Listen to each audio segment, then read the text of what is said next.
Добро вечер. Вонредна политичка анализа, 11 октомври, среќен празник, за многу години денот, за мене најголем национален празник во Република Македонија. Вонредна политичка анализа, која ја кажуваме на празник, значи вреди како две анализи, плюс ја кажуваме кога Партизан игра кошарка, што ќе рече вреди како три анализи. Така што на почеток да ја дефинираме рамката во кој правец ќе оди нашата анализа. Темата беше, или темата на вечерашната анализа, Али Ахмети, кој ќе биде наследник на Али Ахмети и дали и зошто македонците треба или не треба да гласат за Бујар Османи. Ако ја поставиме рамката за политичката иднина на Али Ахмети, а тој е командант, политичко крило на УЧК, кој победува на изборите 2002 година и со мали исклучоци од 2002 до 2025 година, значи со исклучок на 3 години, биле дел на извршната власт во Република Македонија. Има два модели. Едниот модел е на Фидел Кастро, вториот модел е на Јосип Броз Тито. Фидел Кастро, кој ја има она револуција во Куба 59-60 година и останува на власт тамо некаде до 2011 година. Дали е премиер, дали е председател на Куба, дали е генерален секретар, прв човек на Кубанската комунистичка партија, значи повеќе од 50 години. Ги имате Јосип Броз Тито. Јосип Броз Тито, после неговата смрт 1980 година, 10-11 години по неговата смрт се распаѓа СФР Југославија, што рече не е најден наследник на Јосип Броз Тито и бидејќи нема наследник на Јосип Броз Тито кој би застанал на чело на комунистичка партија, кој би застанал на чело на СФР Југославија и што е најважно би имал под контрол Југословенската народна армија, таа држава не можеше да ја издржи смртта на Јосип Броз Тито. Имате Народна република Куба, по заменување на Фидел Кастро, него го наследува неговиот брат Раул Кастро, после Раул Кастро, кој е партијец, соборец на Фидел Кастро, после Раул Кастро, денешниот председател на Куба и прв човек на Кубанската комунистичка партија. Што ќе рече дека во структурите на ДУИ, Али Ахмети или ќе го наследне негов соборец, во кој тој има доверба и би спровел еден процес на трансформација, мирна трансформација, после Фидел Кастро или после Али Ахмети да биде некој негов соборец, па да дојде некој нов во наводници Али Ахмети, кој всушност не личи на Али Ахмети, или ДУИ како политичка структура ќе ја следи судбината на СФР Југославија. Тоа е првата теза. Втората теза, ДУИ пред 3 или пред 4 години точно чувствува тогаш кога Хашим Тачи го испраќаат на топал гулаш или топал оброк 3 пати на ден, точно ја разбират пораката на времето, дека нивното време полека истекува, дека мора да се трансформират и при тоа тие се трансформират во зелена агенда или зелена партија. Значи не социјалдемократска партија, не во наводници демохристијанска партија да припаѓаат на десните или да припаѓаат на левите партии, значи на ПЕС или на ИПП, туку тие треба да бидат некоја зелена трансферзала или некоја зелена агенда, да бидат некоја центристичка либерална партија на АЛДЕ или некоја слична групација во Европскиот парламент. Што ќе рече дека чувствува дека прво времето ги гази и дека треба нешто да направат и при тоа што треба да го направат да не биде обично, да не биде очекувано, туку да биде драматично различно од тоа што се. Што ќе рече дека ако се оди на наследник на Али Ахмети, тоа нема да биде некој од командантите, ако Бујар Османи изгуби на изборите во ЧЕР, тоа нема да биде Бујар Османи и ќе се оди на трето решение. Жена ќе биде или нема да биде. Знам дека ве интересира за денешната анализа која објавена во Плюс Инфо. Нешто ќе искоментираме на крај, иако тоа не е тема која мене ме засега и тоа не е тема или област во која сакам да влезам. Тоа е конфликт помеѓу Сашка Цветковски и Бранко Геровски. Јас очекувам, бидејќи ги почитаме едниот и другиот, да си кажат своите ставови и да гледаме некако во наводници конфликт на јавна или на медиумска сцена. Треба во продолжение на оваа анализа да споиме три битни фактори кои ќе ни определат рамката на политичките разврски. Под број 1 тоа се македонците, под број 2 може да биде и под број 1 тоа е Сорос и под број 3 тоа е Тирана. Знаете, вие има многу начини како да ги направите македонците да бидат несојузници на одредени процеси, на одредени политички разврски. Најлесен начин да ги направите македонците да не учествуваат во одредени процеси, да ги мрзат одредени процеси, да се чувстват изфрустрирано од одредени процеси, е начело на тие процеси да биде Али Ахмети или неговата партија ДУИ. Во оној момент кога вие ДУИ ќе ја направите фронтмен на одредени процеси, тогаш вие ќе ги исклучите македонците од тие процеси. И ако ДУИ или Али Ахмети ги направите да бидат носач на авиони на одредена политика на Сорос, која треба да го принуди Христијан Мицковски да прифати или да не прифати уставни измени, да направи одредени процеси на проширување на власта, процеси на демократизација, процеси можеби на отклонување од горевизмот во Република Македонија. И ако Дуи и Али Ахмети бидат носач на авиони, стимулирани од Сорос, тогаш вие спојувате во наводници два архинепријатели во една точка, тоа е Сорос и тоа е Дуи и Али Ахмети. На тој начин мнозинството на македонци вие ги исклучувате од процесите. Ги тргате на страна.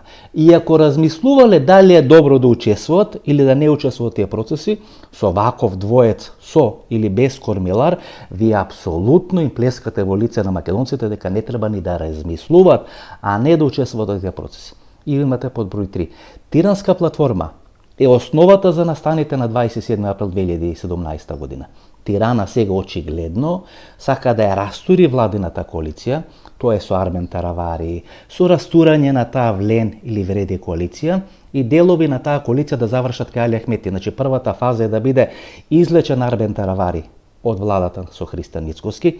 Тоа всушност беше и основата за формирање на коалицијата Влен или коалицијата Вреди, која ќе коалицира со Христијан Мицковски, излекување на Арбен Таравари од Европскиот фронт на Али Ахмети и Димитар Ковачевски, и тоа беше основа да не биде направена таа предизборна коалиција помеѓу СДСМ, Дуи и ова структура на Арбен Таравари. Сега со вадење на Арбен Таравари е реализирана првата фаза.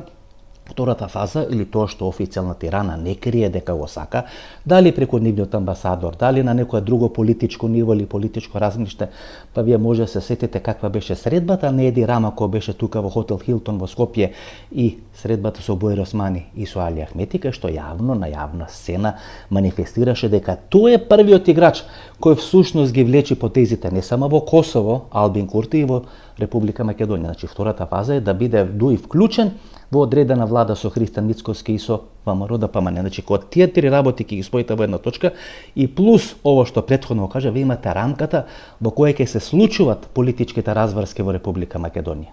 Кога падна Хари Костов од позицијата премиер на македонската влада, поради судирот со Агром Буџаку, Јордан Орце Камчев и така натаму, нас ни беше јасно што всушност се случува. Тоа е уште 2004 година.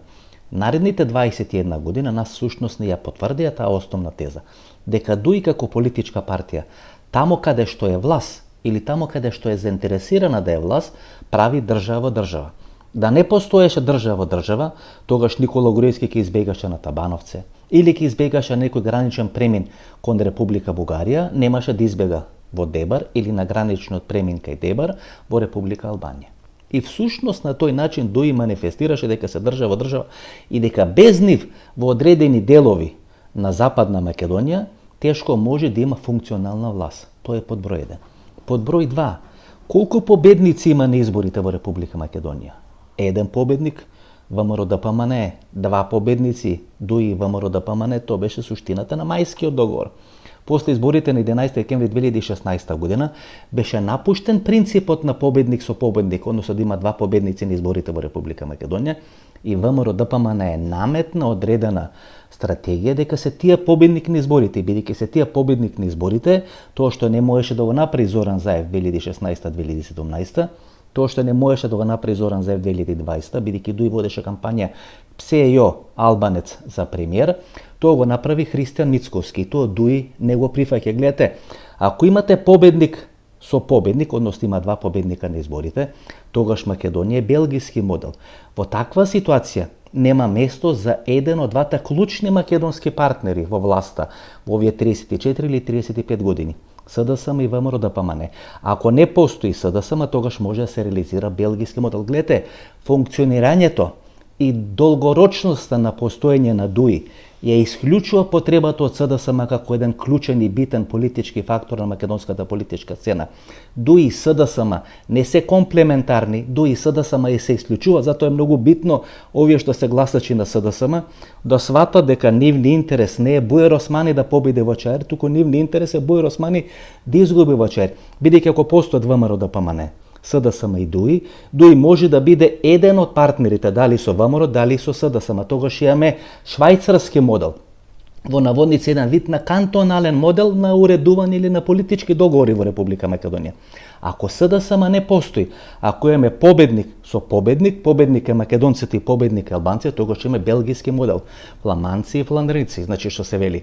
Дали холанѓаните, дали французите ќе формираат влада во Белгија или заедно ќе формираат, или тие преговори ќе траат 9, 10, 12 месеци и безмалку 1/4 од секој мандат ќе се поминува во процес на формирање или договарање на одредена влада. Ко така ќе ги поставите работите, тогаш ДУИ ќе се обиде тоа што сега го прегледате од овие кандидати за градоначалници.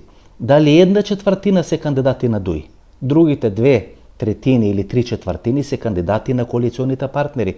На тој начин ДУИ сака да покаже дека ВМРО-ДПМНЕ нема проблем со ДУИ, туку има проблем со албанците кои живеат во Република Македонија. Што ќе рече дека Али Ахмет и ДУИ сака да направат знак на еднаквост помеѓу ДУИ и албанците, или тоа што го обясних минатата вонредна политичка анализа. Ако должите $100, тогаш е ваш проблем, или ако должите $1000, но ако должите $1 милион, тогаш е проблем на банката која ви ги дала ти $1 милион или некој што ви ги поземил ти $1 милион. Така што во една ваква зовриена политичка ситуација, а затоа беше Артан Груби ставен на американската црна листа, тоа беа оние шатори протести пред Уставниот суд на Република Македонија пред една година, ДУИ сака да покаже дека тие не се борат за власт, затоа ДУИ не става на сигурни добитни места своји кандидати за градоначалници, туку тоа ги дава на Алијанса на албанците, на Арбен Таравари или на други политички субјекти. Зошто? Бидејќи ВМРО-ДПМНЕ не го почитува гласот на албанците, а не дека има проблем со ДУИ и со Али Ахмети. Ајде сегашните процеси сега, овие процеси кои постојат кај македонците и кои постојат кај албанците, чете ВМРО-ДПМНЕ и чете и ДУИ. ДУИ сака да биде дел на власт, а ВМРО-ДПМНЕ не прифаќа ДУИ да биде дел на власт. Или како што Христо Мицкоски, уште долго време Али Ахмети ќе остане во опозиција и тоа е добро за државата, Али Ахмети да се реформира, да се трансформира и така натаму и така натаму. И ако двете политички структури, доминантни кај македонците и доминантни кај албанците, продолжат да ги водат тие процеси, тоа може да донесе до 3 или до 4 политички разврски во Република Македонија. Продолжување на кризата, значи криза, поделба на Македонија, војна во Македонија или смена на челната позиција во ДУИ или заменување во политичка пензија на Али Ахмет. Значи тоа се 4 можни разврски. Продолбочување на кризата, војна во Македонија, поделба на Македонија или смена на Али Ахмети. Еднате кој ќе поставите, така може да има и смена на Христо Мицкоски, може да има паѓање на владата на Христо Мицкоски, нели? Тоа е исто анализа или модел или разврска која анализираме. Меѓутоа сега разговараме за Али Ахмети. Ние сме виделе неколку модели кога албанците се конфронтираат со албанците, кој да биде нивни представник во власта. ПДП, па конфликтот со ДПА, 1998 година тоа во интервју со Насер Зебери сме го разговарале, кај што тој објаснува како оделе разговорите помеѓу него и Доста Димовска, едниот представник на ПДП, вториот представник на ВМРО-ДПМНЕ, после изборите 1998 година, мислам дека 14 пратеници имаше партијата ПДП, 11 пратеници имаше партијата ДПА на Мендух Тачи и на Арбен Џафери. Во власта влегува партијата на Мендух Тачи, бидејќи тие прифаќаат тоа што ВМРО-ДПМНЕ им го дава. Партијата ПДП преку Насер Зебери не прифаќа тоа што ВМРО-ДПМНЕ им го дава. Па се случува војната 2001 година и е повторно направена широка влада. ПДП и СДСМ се вклучени во таа влада. Па имате 2006-2008 година, Мендух Тачи и неговата ДПА, иако се губитници на изборите, се составен дел на влада на Никола Груевски, па се склучува мајскиот или се договара мајскиот договор, излегува од власта ДПА, во власта влегува Али Ахмети и ДУИ. И владеат 7-8 години со Република Македонија, се додека него напуштат самите принципот победник со победник. Значи ние имаме 2 или 3 модели. Ако сегашните процеси се продлабочат, тоа може да има радикализација на политичката криза во Република Македонија. Тоа може да го дозволат странците, но и не мора да го дозволат странците. Ако има радикализација на политичката криза во Република Македонија, тоа може да заврши со предвремени избори. Меѓутоа, еве и да направите предвремени избори. Што ќе направите кога завршат тие предвремени избори? Ако основа на политичката криза се барањата на ДУИ или на Али Ахмети, или гласот на албанците кој него почитува Христо Мицкоски ВМРО-ДПМНЕ, еве и да завршат предвремените избори, Ако резултатот на тие избори биде сличен на резултатот 2024 година, тогаш Мицкоски ВМРО ДПМН ќе треба да одлучат дали ќе ги вклучат дуи албанците или нема да ги вклучат како дел на власта. Ако не ги вклучат, тогаш причините за политичката криза ќе продолжат и по завршување на некои предвремени парламентарни избори во Република Македонија. Дали може да дојде до нова војна, бидејќи како да работите, гледате пушкарање во Липко, пушкарање во други албански средини, бидејќи овие избори се да се биде или да се не биде за албанската опозиција, за албанската власт, тоа ќе значи продлабочување на политичката криза, тоа ќе значи некоја реприза на изборите 98 година, па касапаната на претседателските избори 99 година, па локалните избори 2001 година во Република Македонија, кога Мендух Тачи е на власт и со своите структури на терен го правеше тоа што го правеше. Така што тие тензии помеѓу албанците неминовно ќе се прелеат и во македонскиот сегмент на политичката сцена. Значи може да има криза, може да има, не дај Боже, војна, може да има подолба на Република Македонија. Тоа што никој не го сака, меѓутоа ако таа држава нема лепак кој ги лепи структурите, ако тоа го дозволи меѓународната заедница, во еден момент тоа се многу мали шанси, но кога правите одредена политичка анализа, мора да ги земете во предвид сите можни разврски на политичката сцена, тогаш ќе дојдеме во една најрадикална разврска на политичките процеси во Република Македонија. Тоа што ја кажав минатата емисија. Христијан Мицкоски нема ниту план, ниту концепт, ниту идеја како да ги решава проблемите. И тој ќе има најголем проблем поради немањето идеја, поради безидејноста да ги решава проблемите, и кога вие немате идеја како да ги видите, како да ги предвидите, како да ги решите, тоаш проблемите самите ќе ви тропнат на маса. Бидејќи немате концепт, неспремни ќе го дочекате тоа тропнување на врат од проблемите во Република Македонија. И под број 4 да имате смена на чело на ДУИ. Али Ахмети ја завршува својата мисија, ДУИ не станува составен дел на власта, и тоа лесно може да се случи. Бидејќи знаете, ВМРО ДПМН во сите, во наводници, албански места каде што е многу битно албанците да имаат свој победник на изборите за градоначалник, нови локални избори, дали е тоа Чаир, дали е тоа Тетово, дали е тоа Гостивар, дали е тоа Струга, плюс некакви гласови на СДСМ, ајде да претпоставиме дека соодносот помеѓу ВМРО ДПМН и СДСМ е 2:1. Ако ВМРО ДПМН има 3 или 4.000 гласови во Чаир, СДСМ има најмалце 1.000 гласови. Ако ВМРО ДПМН има 3 или 4.000 гласови во Тетово, СДСМ има 1 или 2.000. Тој избир на гласови на СДСМ и на ВМРО ДПМН, ДУИ нема леген на гласови од каде што може тоа да го компензира. И ако гласовите на ВМРО завршат на контото на Влен или на Вреди, плюс прекјутно гласовите на СДСМ да завршат нив, тогаш лесно може да се случи, ако меѓународната заедница не ги притисни во најголемите бастиони, каде што ДУИ брка победа, првенствено тоа е општина Чаир, да изгуби кандидатот на ДУИ и тогаш да се влезе во еден процес на незадоволство, роварење, ферментирање и конфронтација внатре во структурите на ДУИ. Тогаш ќе се постави под знак на морање четвртата точка. Дали начело на ДУИ мора да дојде до лидерска смена за ДУИ да се квалифицира да биде составен дел на некоја идна влада во Република Македонија. Ја прашавме вештачката интелигенција какви се политичките процеси во Република Косово и во Република Албанија. Еве што вели вештачката интелигенција. Во кабинет влада на Косово има 6 жени од владата на Албин Курти, која нели сега во заменување. Доби мандат и сега ќе ја формира или нема да ја формира новата влада. Значи во владата во заменување, како што вели вештачката интелигенција. Еве и нешто да е промашено, меѓутоа битни се процесите. Не е битно дали се 6, дали се 5, дали се 7, битни се какви се процесите, некој сооднос на мажи и жени во владата на Албин Курти. Како вели вештачка интелигенција, во кабинетот владата во Косово има 6 жени од вкупно 18 министри плюс заменик премиер. Значи 1/3 од министрите во претходната влада на која истече мандатот на Албин Курти биле жени. Едно од нив е претседателката, колку жени се вклучени нели во политиката, едно од нив е претседателката на државата Вјоса Османи, која е актуелна претседателка на Косово од 2021 година. Значи Косово веќе 2, односно 3 мандати има жена како шеф на државата, како нашата Гордана Силјановска Давкова. Предходно Јахјага, значи пред Вјоса Османи беше Јахјага прв човек или прва жена на Република Косово. Министерката Гарвала, министерката за надворешни работи, потекнува од мокно емигрантско семејство од Косово. Оние убиства кои беа во бриселските улици за кои сме разговарале со Божа Спасич, каде што сојузната УДБА била вклучена во одредени атентати во Брисел, односно главниот град на Белгија, белгискиот модел, нели, што го разговаравме сега пред неколку минути, како во наводници можно политичко решение на проблемите во Република Македонија. Значи, дел на таа емиграција е вклучена во политичките процеси. Керкан, еден од најмокните играчи албански во емиграцијата, е министар за надворешни работи на Република Косово. Внимавајте во Албанија што вели вештачка интелигенција. Во албанската влада, составена од Еди Рама, 12 од 17 членови се жени, што е рекордно мнозинство на жени во кабинетот на една влада во Албанија. Прито и првиот човек на албанскиот парламент е жена. Што сакам да кажам?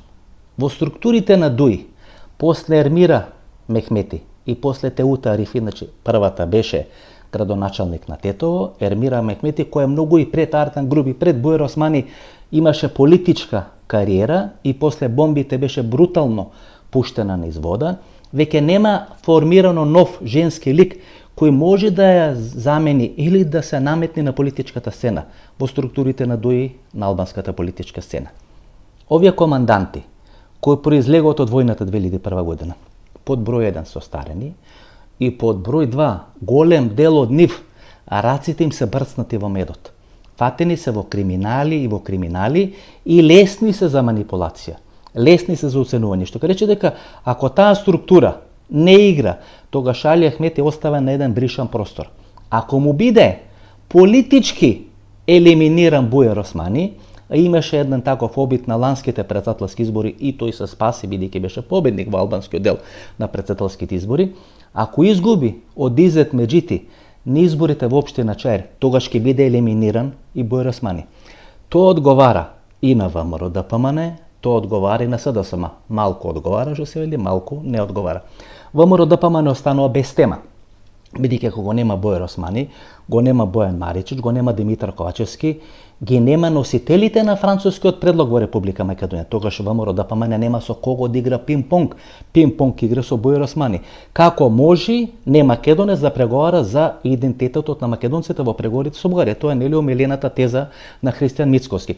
Тогаш командантите треба да играт, ако не се командантите, треба да биде некоја жена или треба да биде некоја радикално решение. Ако го нема Буер Османи, кој по вокација, по својот политички хабитус, е многу повеќе ВМРО, отколку што е СДСМ, таму е Изет Меджити СДСМ, а Буер Османи е ВМРО и секогаш кога беа заедно во партијата ДУИ или она структура под Али Ахмети, едниот беше за повеќе или поблиска соработка со СДСМ, Буер Османи беше за поблиска соработка со ВМРО ДПМН. Ако го нема Буер Османи, тогаш на бришан простор Али Ахмети. Али Ахмети, па празен простор, по одредена командантска структура, чиј рок на траење е драматично истечен и која нема политичка изгледност. Може да е Тала Џафери, но тој ја заврши својата политичка кариера да биде прв сео албанец за премиер во некоја македонска влада. Во таква ситуација, која е жената? Која може да играе? Не велам нека ќе биде жена, но само анализирам. Знаете, ако ДУИ размислува и одлучува зелената агенда да биде нивна гума за спасување од која Хашим Тачи го праќат на топал оброк 3 пати на ден и барат радикална разврска, а не нормална или вообичајна разврска, тогаш ако не е командант, ако не е Буер Османи, може жена ќе биде наследник на Али Ахмети. Имавме една дебата со Билјана Ванковска, некога стана и замина од интервјуто, туку е некоја дебата со Билјана Ванковска, каде што таа анализираше дека сигурно ќе пропаднат Соединетите американски држави. И тогаш јас реплицирав дали може точно да ни каже кога ќе пропаднат Соединетите американски држави, бидејќи сите империи пропаднале. Од Египет, Месопотамија, Стара Грција, Спарта, Атина, Рим, Александар Македонски. Значи во еден временски период и најмокните империи пропаднале. Ќе пропаднат или Соединетите американски држави, како што пред нив пропадна Британската империја, која се простираше секаде низ светот, како ја нарекува империја, каде што сонцето никош не заоѓа. И моето прашање беше дали може точно да ни дефинира кога ќе пропадне империјата на американците, за да можеме ние да се прилагодиме. Ако пропадне за 1, за 2 или за 3 години, тогаш да почнеме да ги критикуваме американците и да фатиме некои од првите или челните места во таа нова коалиција која се формирала со критика на империјата која пропаѓале, бидејќи знаете како, ниту еден лидер не може да стане лидер освен во СДСМ, затоа СДСМ има такви политички кризи, тамо ниту наследникот на Бранко Царенковски расчисти со Бранко Царенковски, ниту наследникот на Заев расчисти со Заев, така што тие на себе ја прима целата прљавштина што им остануваше од претходните лидери на таа политичка партија, затоа се тие на ниво на 150.000 гласови. ВМРО-ДПМН не ја наследи на себе прљавштината од Лјупчо Ѓорѓевски, се расчистија, се раскараа на јавна сцена Никола Груевски и Лјупчо Ѓорѓевски. Христијан Ницковски на јавна сцена, помалку или повеќе успешно, расчисти со Никола Груевски, иако суштински во владењето на таа партија процесот на груевизам е посилен сега отколку што беше пред 7 или пред 8 години. Така што кога ќе дефинираме кога ќе се распадне империјата на Дуи и на Али Ахмети, тогаш ние ќе знаеме во наводници дали да се караме со Дуи и со Али Ахмети или да кооптираме или да чекаме времето да се го направи своето. Ова структура на Дуи и на Али Ахмети, ако загуби на локални избори, тогаш тоа нема да биде политички пораз. Знаете, ако Изет Меджити изгуби на локалните избори во Чаир, тогаш е тоа пораз на Изет Меджити. Еден политичар помалку или повеќе на политичката сцена. Ако изгуби Буер Османи, тоа ќе биде пораз на Буер Османи. Но ако Дуи изгуби во сите бастиони битни за албанците или во оние бастиони кои се битни за Дуи, тогаш тоа ќе биде пораз на таткото во наводници на албанската нација во Република Македонија, командантот Али Ахмет. Значи тоа нема да биде пораз на политичар на политичката сцена, туку ќе биде пораз на командант или на таткото кој гледате целата своја кариера, почнувајќи од 2001 или 2002 година, пред да биде формирана Дуи како политичко крило на УЧК, се залагаше за еден заеднички политички фронт на албанските политички партии, па дури и после изборите 2024 година, па и пред изборите 2024 година, кога потпишува одредени протоколи, одредени декларации дека нема никој да коалицира со ВМРО-ДПМН, ако ВМРО-ДПМН не го прифати францускиот предлог, не ги спроведи уставните измени во Република Македонија и не ја трасира или не го трасира патот на Република Македонија во правец на Европската унија. Што ќе рече, кога ќе тресне од земја таков политички габарит како Али Ахмети, тоа не е политички процес и тоа не е политички потрес, туку тоа е многу посуштински потрес кој ќе се случи на албанската политичка сцена.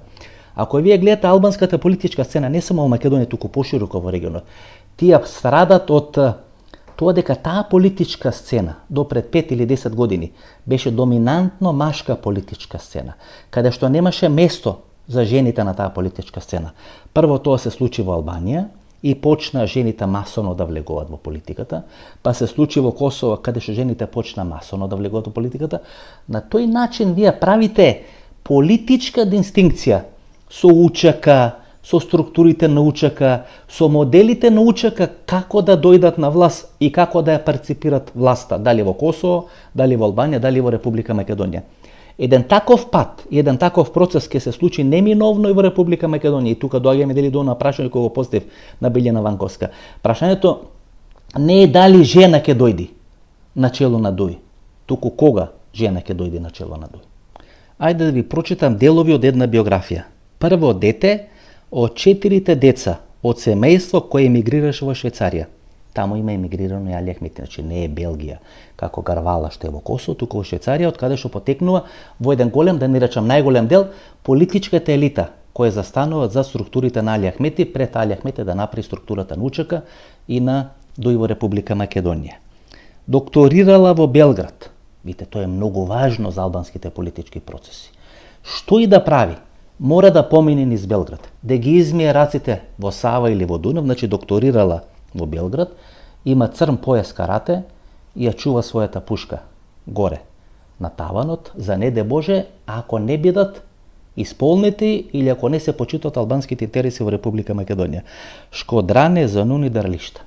Не велам дека ќе биде, но во услови кои нема термира Мехмети, кога е пуштена низ вода Теута Арифи, ако изгуби Буер Османи и биде растурена како кула од карти целата ова командантска структура, еве жена, змај, црн појас, има пушка или има калашников, била во Белград и потекнува од семејство кој емигрирала во Швајцарија.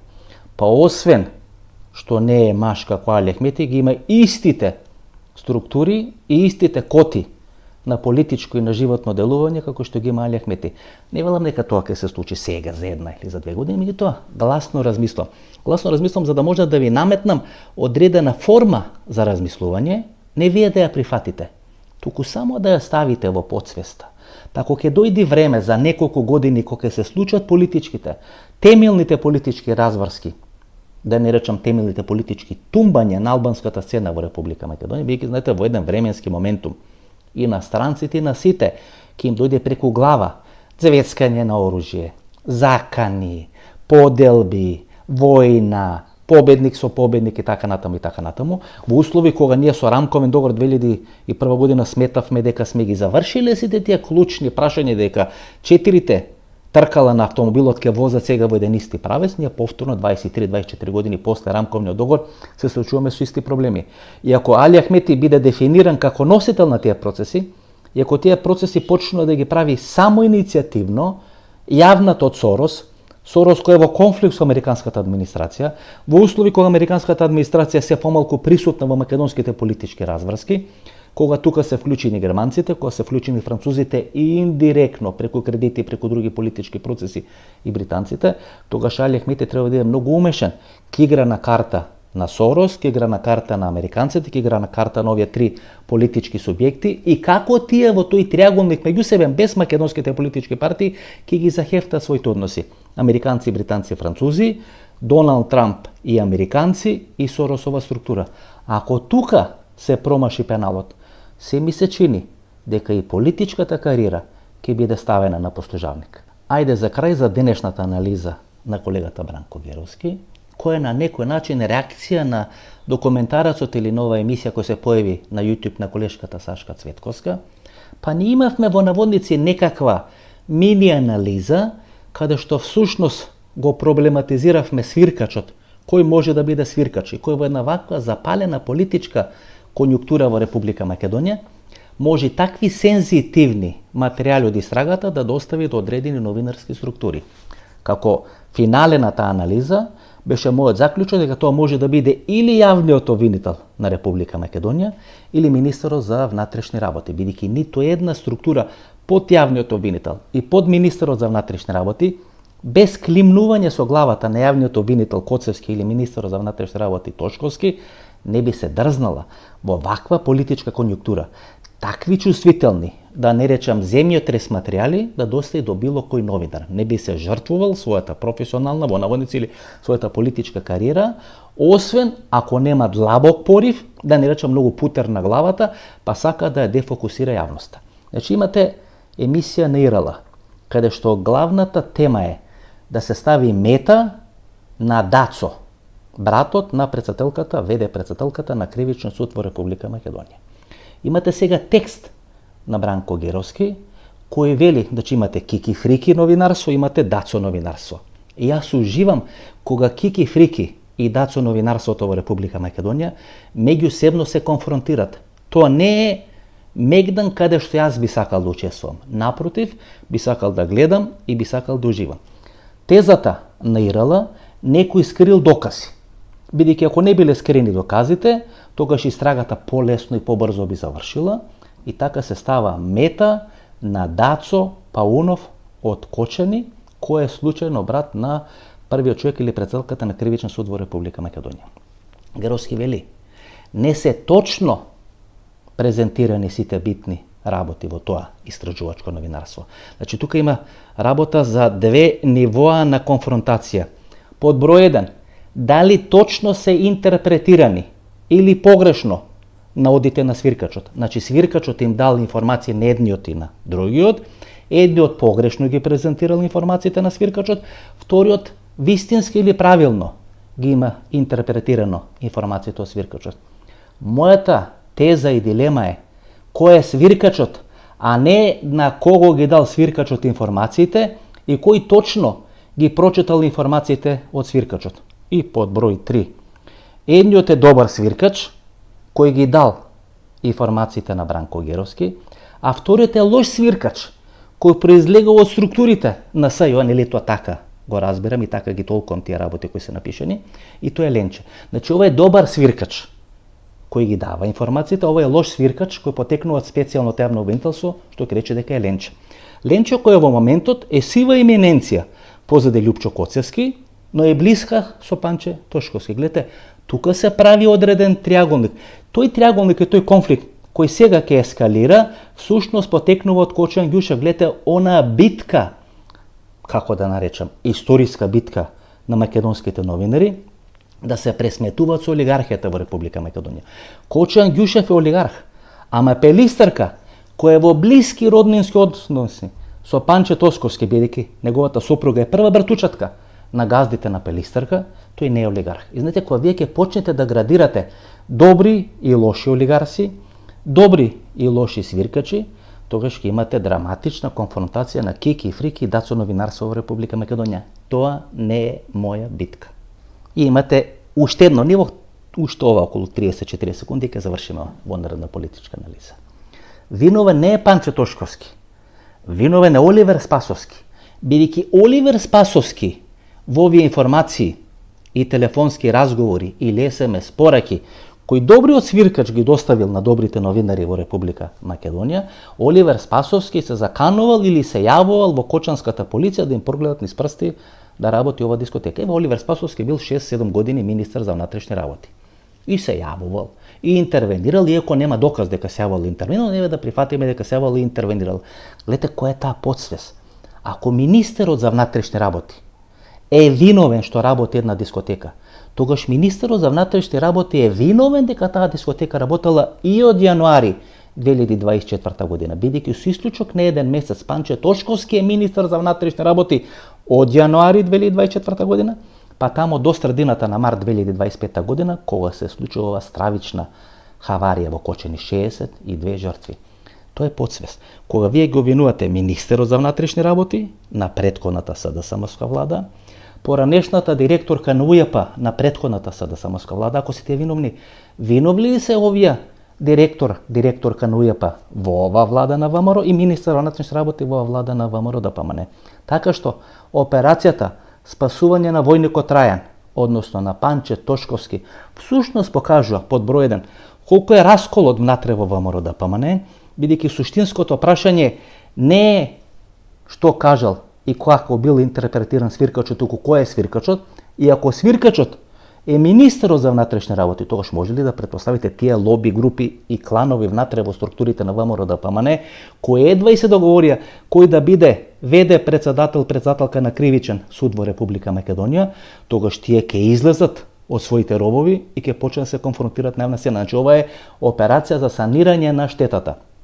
И под број 2, ако вие треба да ги обвините подсвесно министерот за внатрешни работи и директорката на управата за јавни приходи, тогаш вие всушност долевате бензин огнот. Тогаш секој против секого ќе се бори во структурите на ВМРО ДПМН. Многу очигледно им има догорено до ноктите на ВМРО ДПМН, не поради СДСМ, не поради ДУИ, туку поради процесите кои не ги контролират, за да можат или да мора тешката артилерија да ја вклучат во меѓусебна пресметка. Затоа земите пуканки, уживајте и ова нема да заврши со ова втора епизода, ќе ги смират после одредено време, тука ќе се вклучуваат ЗНМ, Свети ЗНМ и така натаму, каде што ќе се пребројуваат по крвни зрнца новинарите во Република Македонија, каде што преку новинарите всушност лоби групите и политичарите ќе се пресметуваат, ќе треба да се префарли одговорноста на некои трети или четврти лица, но знаете како велат србите постојнија пресметки во Белград во текот на 90-те години. Мала бара, пуно крокодила. Ова беше нашата вонредна политичка анализа. Уште еднаш, честито 11 октомври, најголемиот, најсветлиот ден во македонската историја. Да сме живи и здрави, се гледаме утре и за 2 дена, односно 3 дена во вторник.